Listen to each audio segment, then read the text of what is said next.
আসসালামু আলাইকুম। একটা শর্ট ভিডিও নিয়ে আসছি। কথা বলতে পারতেছি না, খুবই অসুস্থ আমি। কথা বললে বুক ব্যথা করছে, নিঃশ্বাস আটকে যাচ্ছে। আমি জানি না এখানে মেডিসিনের দোকানে গেলে পরীক্ষা ছাড়া বা ডক্টর দেখানো প্রেসক্রিপশন ছাড়া মেডিসিন দিতে চায় না। সো জাস্ট যখন জ্বর আসছিল তখন নাপা খাইছি, কাশির ওষুধ খাইতে পারি নাই। কাশি আর জ্বর এখন আমার শেষ হয়নি, কয়েকদিন ধরেই আমি অসুস্থ, বুঝতে পারছেন। তো আমরা আবারও আজকে আসছি কলম্বোতে, অ্যান্ড কালকে আমাদের ফ্লাইট। কালকে আমরা ইনশাল্লাহ বাংলাদেশে ব্যাক করবো, বেঁচে থাকলে বাংলাদেশে যাব কালকে। সো আমরা যে রুমটাতে আসছি সেটা একটু আপনাদেরকে ঘুরে দেখাই। আমাদের সেম রুমে এসেছি আর শ্রীলঙ্কার কলম্বোর।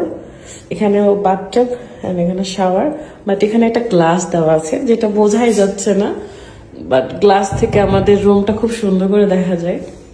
সাথে তো আর একটা ওয়াশরুম আছে যেটা জাস্ট সেন্সরে কাজ করে।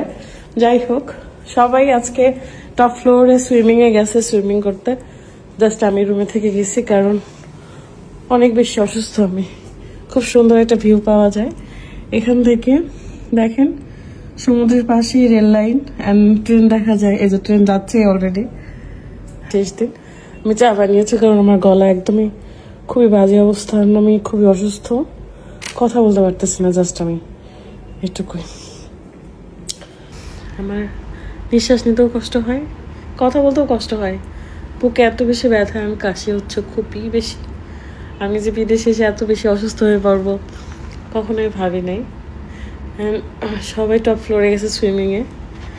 গতবার মানে কয়েকদিন আগে যখন শ্রীলঙ্কায় আসছিলাম, শ্রীলঙ্কার কলম্বোতে, তখন এই হোটেলে উঠেছিলাম।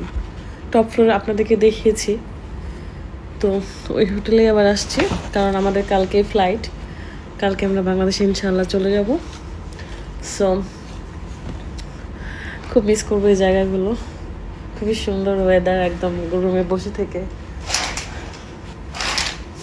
সব কিছু দেখা যায়। দেখেন কত সুন্দর লাগতেছে, মানে সমুদ্রের ঢেউ তো আসে, ট্রেন লাইন, রোড, কত উন্নত এই শহরগুলো, কত উন্নত এই দেশগুলো।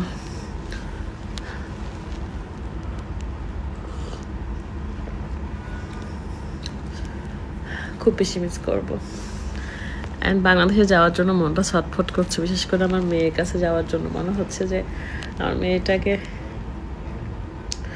দেখার জন্য জানটা অস্থিরতা কাজ করছে। লাস্ট সময়ে এসে আর সহ্য করতে পারতেছি না, ধৈর্য ধরতে পারছি না, এরকম একটা ব্যাপার। আসলে শেষ সময়ের দিকে ধৈর্য আর কুলায় না, এটা স্বাভাবিক। প্রথম কয়েকদিন খুব আনন্দ করছি, পরে শুধু কষ্ট ফিল করতে পারছি। দেশের মতো যতই এগুলো দেশ উন্নত হোক, ঘুরতে ভালো লাগে, কিন্তু নিজের দেশের মাটি, নিজের দেশের পরিবেশের ছোঁয়া, বাতাস, সব কিছুই মনে পড়ে।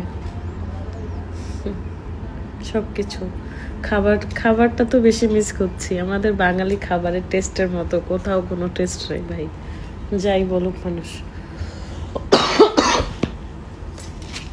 মানে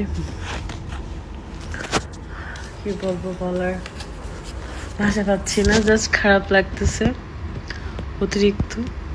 ছটফট করছি আমার মেয়েটাকে দেখার জন্য।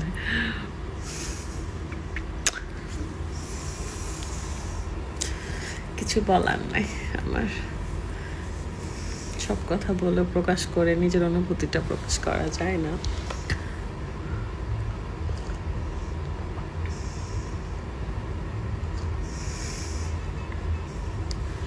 সো ভালো থাকবেন সবাই, আল্লাহ হাফেজ।